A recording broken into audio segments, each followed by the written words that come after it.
Hey guys, what's up? I'm John Merritt from borntoproduce.com and welcome to the second video in our free bootcamp course for beginners. I'm going to teach you about what I call beat tracing. If you don't know how to make your own beats from scratch or you're looking for some inspiration to get you going, then beat tracing can really help. The principle is very similar to using tracing paper to copy a picture. You place the tracing paper over the picture, and as you can see the picture through the tracing paper, you can easily copy the picture that's underneath it. Well, I'm going to show you how to do a similar thing with a drum loop. Using this simple method, we copy the rhythm of a drum loop using our own samples to create our own unique loop. Of course, there's nothing at all wrong with using loops, it's just that the advantage of using one-shots over loop is that you have complete control over every individual sound that makes up the loop. So if you want to change the dynamics of an individual hit, or you want to add an effect to just one element of the loop, then you can do so without affecting all of the sounds.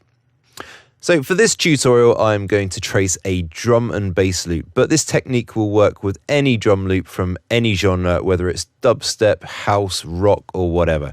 Just note that the simpler the drum beat is that you're trying to trace, the easier it will be. It will also work much better if the loop you're tracing has no other elements in it, like guitar, bass, or synth. It's much better if it's just pure drums. So I want to bring in the samples I'm going to use, so I'm just going to my audio pool, Control P, and import, and the loop I'm going to be tracing is this one, so I'll just bring that in first. Okay, so as this is a loop and I want Cubase to stretch it to the tempo of the track, I'm just going to click on the little musical tab there for the D&B loop. Now when I drag that onto a fresh space in the arrangement window, you can see that it's already stretched it to the same tempo as Cubase. Unfortunately, at the moment, though, the tempo in Cubase is a bit slow for drum and bass. It's only at 120 BPM. Yes, that's definitely much too slow. So that being the case, I'm going to go up here, and rather than have it on tempo track, I want to have that on tempo fixed. And you'll see there that the number, the BPM per minute actually changes. It's a bit grayed out there because you can't change it when it's in tempo track. And I change it to tempo fixed, and then we can change that. So I'll change it to 165, and you can see that Cubase has automatically kept the loop in time with the tempo change. And there you go, it's much better. So I'm just going to change the color of this track. This is the loop that we're going to be copying. So if I just go over to the colored area and hold either Alt or Control, it doesn't matter which, then it'll bring up this little color palette and I can just choose a different color for it. And I'm just going to drag that up to the top as well. So before we actually get to tracing this loop and bringing in the other samples, we just want to have a quick listen to it and decide what is actually in the loop. So after zooming in a little bit, I'm just going to play that through. And as you can hear, it's a very basic drum loop. So it's just made up of like 3 elements. There's a kick, which it starts with. We can hear that quite clearly.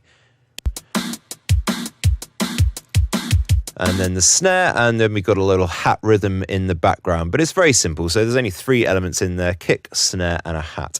So I'm going to go to my audio pool, Control P again, and import my samples. So I want to select all the samples here that I want, which is one is the deep kick.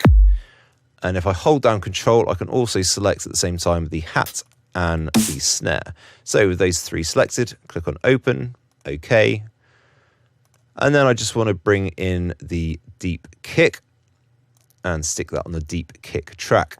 So we can see when we look at the waveform that the kick itself, we know that is the first thing to actually fall on this loop. So we can see it has a very unique sort of waveform, and you can see that being repeated later on in the loop. So we can tell just by looking at this loop where the kicks fall. So what I'm going to do, I can see that this first kick is in the right place. So I'm just going to hold down Alt and drag my kick across to copy it to the same position of the kick in the loop. And I'm going to carry on going through the loop and just copying the kick to where the kick falls in the loop. So on this one, I just have to shorten the kick a bit. And again, I just want to drag in that right-hand envelope just to make sure there's no clicks or pops from shortening the audio. And again, I just want to copy that so it's falling where that kick is in the original loop. And again, and then this kick, I have to shorten it even more. That's fine. I've already dragged in that right-hand envelope, so no problem. And then we've got one last kick at the very end there. and I will just shorten that kick all the way in. So there, that was simple. We've just literally copied the position of the kick from the original loop. So I'm going to do the same thing with the snare. So I'll go to my audio pool and bring in the snare to the track. Now we know that that's, if we listen to the loop, that sound right here is the snare. And once again, it's got its own very unique sort of shape to it that you can see, visual shape. So I'm just going to copy my snare so it falls on exactly the same positions. It's very simple, it's just on every other beat. So I'm just going to play our original loop and then switch to our new kick and snare just so we can hear that it's in the same pattern.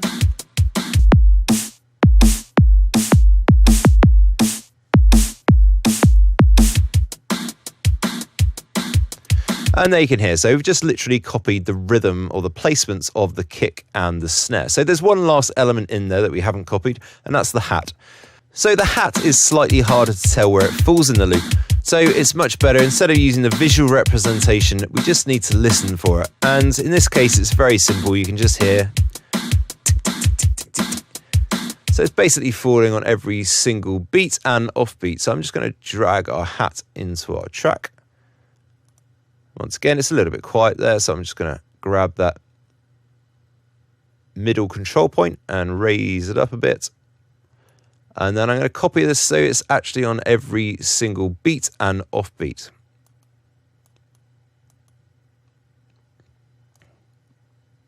So again, let's have a listen through to our original loop, and then I'm going to switch to our new loop.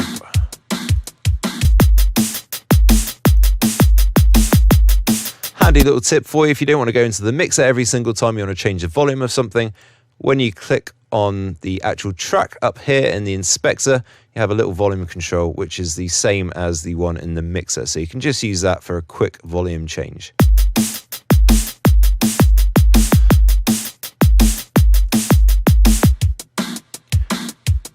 And there you go, you can see that we have now copied the exact rhythm of that loop, but with our own nice sounds. And now, of course, we got the benefit of not only just sounding better and more appropriate for whatever track it is that you're working on, but now you have the added bonus that you have complete and utter control over every single element within the loop.